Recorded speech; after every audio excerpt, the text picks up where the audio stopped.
My name is Sean McGeever, and I'm a Young Life leader here in Phoenix, Arizona at Pinnacle High School, and I work for Young Life. And I'm going to give some thoughts about John chapter 4 and using it in a wildlife talk or in a Young Life talk. John chapter 4 has some great passages in it for club talks. Probably the most well-known one is the conversation that Jesus has with the woman at the well. So I'll give you my little handout here in a moment, but it has at least 5 different parts. There's a first part that talks about Jesus's journey. There's a second part about Jesus's interactions with the woman. There's a third part about Jesus's interactions with the disciples. Then there's the fourth part where Jesus interacts with other people who come to believe. And then there's a whole nother story where Jesus heals an official's son. So for Young Life or for Wildlife, I would emphasize Jesus's interactions with the woman. Though I think you could talk a little bit about the journey, and I'll mention that, and a little bit about his interactions with the disciples and others who believe. But I think it is probably best to focus on his interactions with the woman. There's just a lot of great things that we learn about Jesus there. And he basically talks with her about 3 things. He talks with her about water, he talks to her about her husbands, and he talks to her about worship. So there you go. There are 3 or 4 main points I think you could run with on this. First off is that it has a clear explanation that Jesus is both human and he's divine. So if you want to go with the old Young Life adage of Jesus is God in a bod, this would be one of those passages where you could make that point.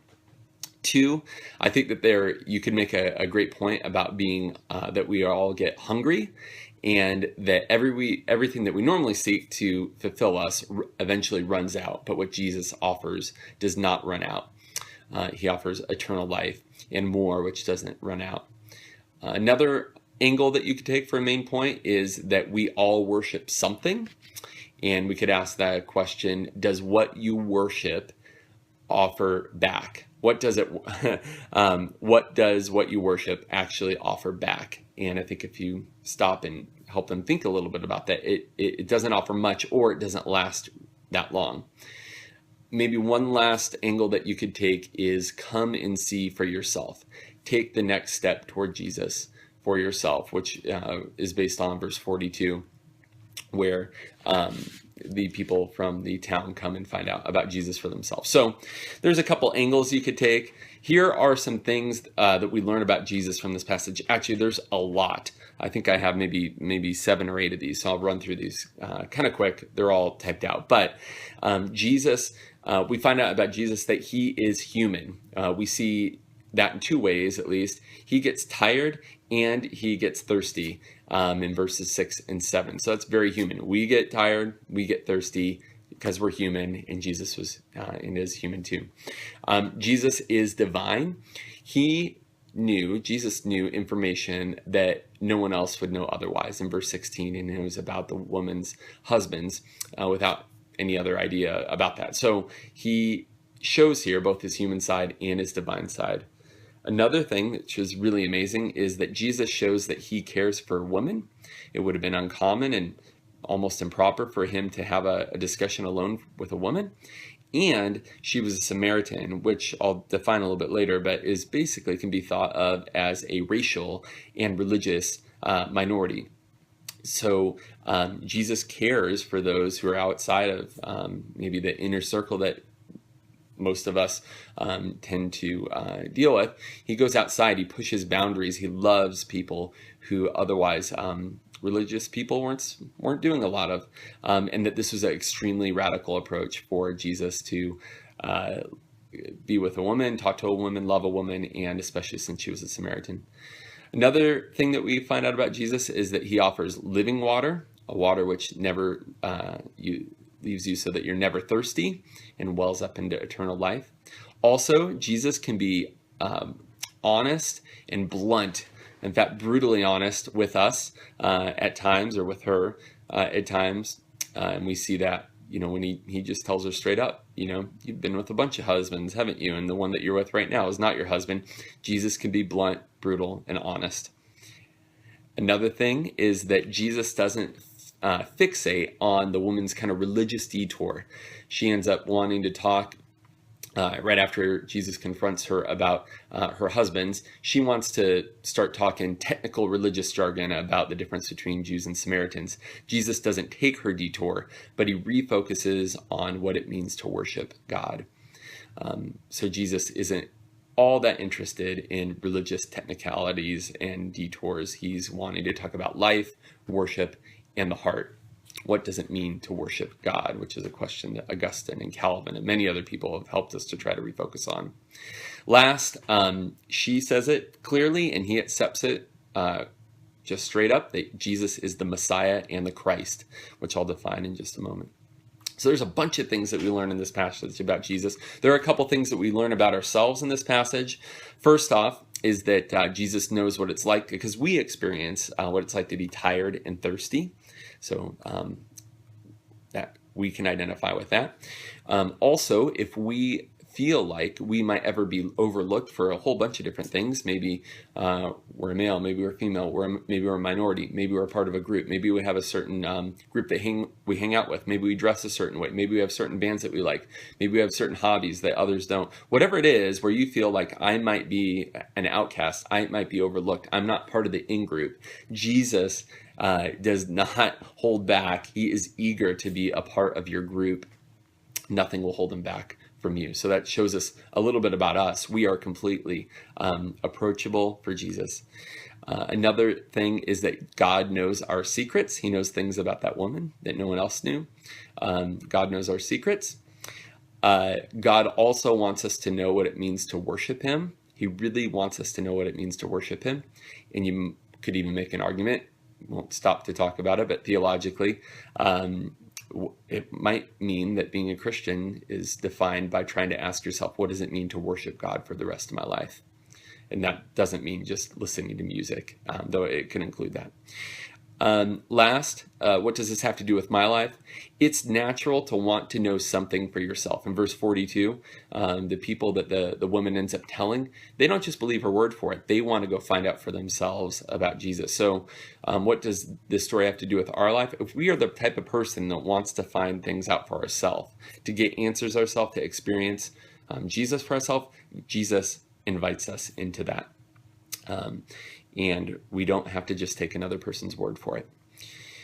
Here are a couple relevant technical details. In verse 6, it talks about that Jesus was at the well with the woman at the 6th hour. Technically speaking, that's probably around noon, which would have been the hottest part of the day. And what this tells us is that she was likely an outcast. If you would have went to a well when people went to go draw their water, it would have been in the morning when it was cooler, in the late afternoon when it was cooler. And she was there at a time when no one would be there. In fact, they are alone.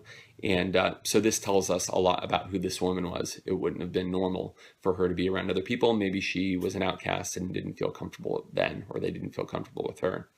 Like I said, a Samaritan, verse 7 and throughout, is a religious and racial minority related to the Jews. They had an edited Old Testament. Only the first couple of books of the Old Testament did they include. They had a different temple where they like to worship. They talk about it in this passage. There's a lot of animosity and some mixed heritage, a lot of things going on there, but because of it, just think she was an outcast in a lot of different ways. It talks about living water in verse 10, and living water, the best way to think about this is not stagnant water. Maybe you've walked past after some serious rain or something like that, or maybe an old creek or something. Stagnant water is dying water. It's not flowing water. So living water is importantly contrasted against stagnant, dead water. Living water could be thought of as running water, or where water that brings life because it's continually becoming fresh. And the idea there is that Jesus is trying to set up something between the contrast between death or dying and life and living. And it's a metaphor that's pointing forward to verse 14, where Jesus talks about eternal life, which is a vibrant, dynamic, and living relationship with God. It talks in verse 18 about that the man that you now have, it doesn't really explain it, and the man that you now have is not your husband. He is saying that you're sleeping with this man who's not your husband. And also, just as a side note, when it says that you had 5 husbands, it's possible that those men had died or possibly had been divorced. We don't really know. It doesn't say. We don't need to know that. But probably the more important thing is that it says the man you now have is not your husband. Hey there, Chris. Little Periscope shout out there. So there's that. And then the last part that I just want to mention is when it says Messiah and Christ. It would be good for you to know. You don't need to explain these in a club talk, but maybe you kind of retranslate them for them. Messiah is a Hebrew word that technically means anointed one. It would have meant an anointed one. It would have thought of like a prophet, a priest, or a king. And then Christ is a Greek word, Christos, and it literally means anointed one. So it's basically the exact synonym of Messiah. So Messiah and Christ are the same word. And when you put them together, I like to, when I do club talks, I tend to, if I was just going to use one word, I would say king. He's the king, because we kind of know what that means, someone that we serve that's really in charge. But a little bit more filled out explanation could be something like an anointed king that we have been expecting to help us or save us. He was the long awaited one. So I normally, when I'm just doing a club talk, especially if it was Wyldlife, I'd say he's the king. We say he's the Messiah, he's the Christ. If you don't think of anything else, think he is the king. And he accepts that title in verse 26. Here's a couple illustrations and then I'll wrap it up. I know this one's quick, but I got campaigners happening here in just a few minutes. 2 ideas about analogies you could pull in for this. I'm sure there's a million. One would be the idea of contrasting things that are temporary with things that last a really long time. So perhaps you could bring in some batteries and say, you know, these last for a good while, but then they run out. And then you could bring in a electrical cord and they'll go plug it into a wall somewhere. Say, well, you know, we know that the power could go out, whatever. But the analogy is, you know, a battery only lasts for so long. But when you plug into a source that is, for all we know, unending, it's completely different. Another one is you could get a glass of water and say, you know, you could even drink it in front of them and say, you know, the glass, you can end up consuming it, and before you know it, you're thirsty again. In fact, that might be a great introduction story, a time when you're really thirsty, maybe you're hiking or something ran out, you ran out of food, something like that. But you can contrast a glass of water and maybe then pull in a really long garden hose and say this is really different than having a glass, because this hose, if it was connected to a source, could go on forever, theoretically.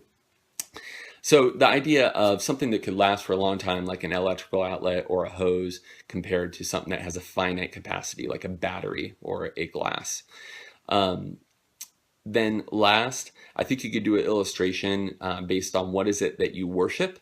So a lot of times when I want to talk about what we worship, I pull out my wallet and my keys, and I say, this here can tell you a lot about the things that are most important in my life. I open it up, I got my picture of my wallet, of my family, and I say they're great and I love them.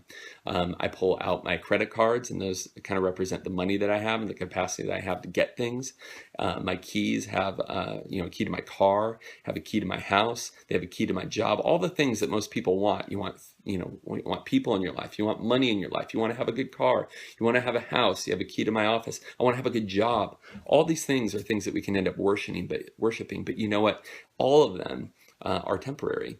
And then we could contrast that with real worship, which is something that we can do forever, because we don't just consume it like money or even relationships or all sorts of things. They have a time limit on it.